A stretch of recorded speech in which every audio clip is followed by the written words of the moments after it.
Good evening, ladies and gentlemen. So my name's Seb. I'm here to raise money for my mum. She's in the house today. And I've had a little bit of help this evening from my 8-year-old daughter, Kyla. She insisted that I tell a few jokes. So if you don't laugh, that's child abuse. So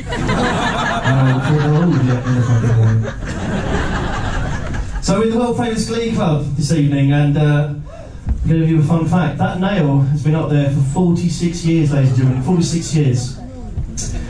Agreeably, you could do with a bit of manicure, but yeah, that's there's no nail up there.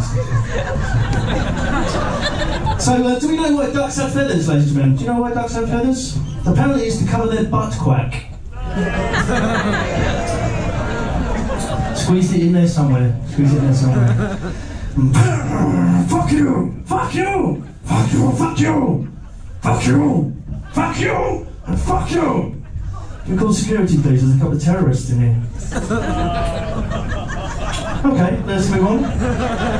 So it's November. November's one of my favourite months for two reasons. One, in a week's time I will be the ripe age of 47. It's my birthday, ladies and gentlemen, next week. Thank you. Apparently Sagittarius, that's what I am. I'm not really interested in that, but we are cynics. My mum says I was born a pessimist.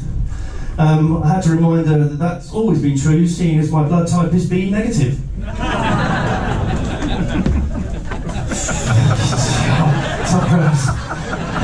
It was also my dad's birthday in November, and he was 75. Yes. No round of applause for that one. So I went round the other day and I gave him his 75th birthday card. He said, "Thanks, son, thanks." He said, "Listen, for fuck's sake, one would have done." I'll leave that one with you for a while. You got it.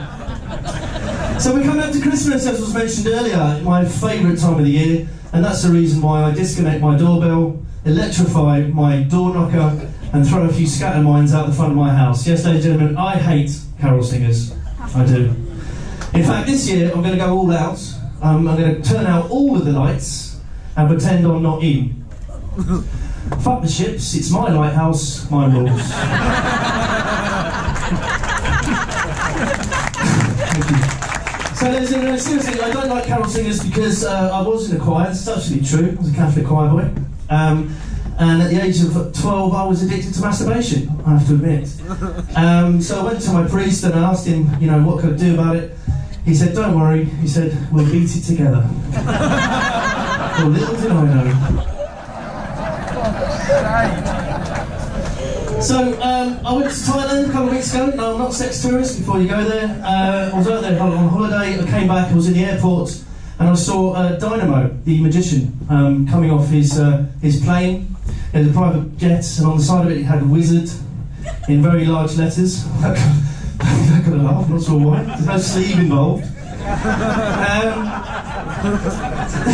So he was getting off his Learjet, which reinforced my belief in flying sorcerers, actually.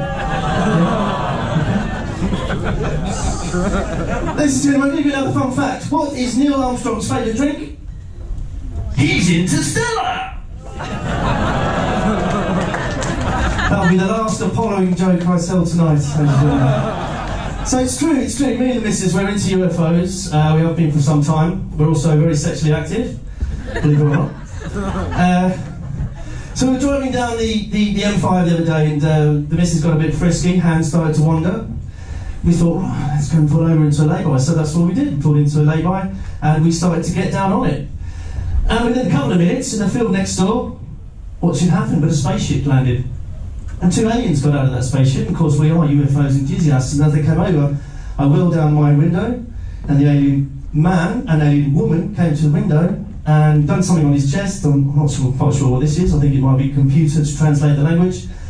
And he said, "We have come to your place to study your lovemaking ways. Is it possible that we can exchange man, exchange woman, and see if we are compatible?" I said, "Arnie, anything for you, mate." So yes, we got onto it, and the alien got into the car with the missus. I went into the spaceship.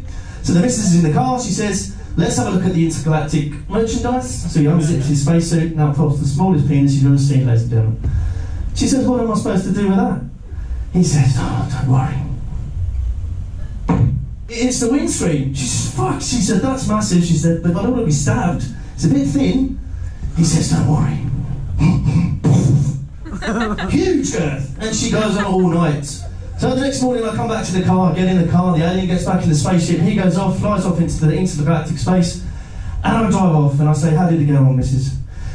She said, it was amazing. She said, I mean, I've got a funny like a Rip Welly, but I'll leave that mental image with you. But it was amazing, it was fantastic, I absolutely loved it, I can't wait to do it again. Hopefully we can go out to that lay-by next week. She said, how about you? I said, well, it started off alright, but then she started playing me fucking ears all night. Thanks for joining me, Robin. It's been amazing, thank you. Big round of applause for Seth Miles, ladies and gentlemen.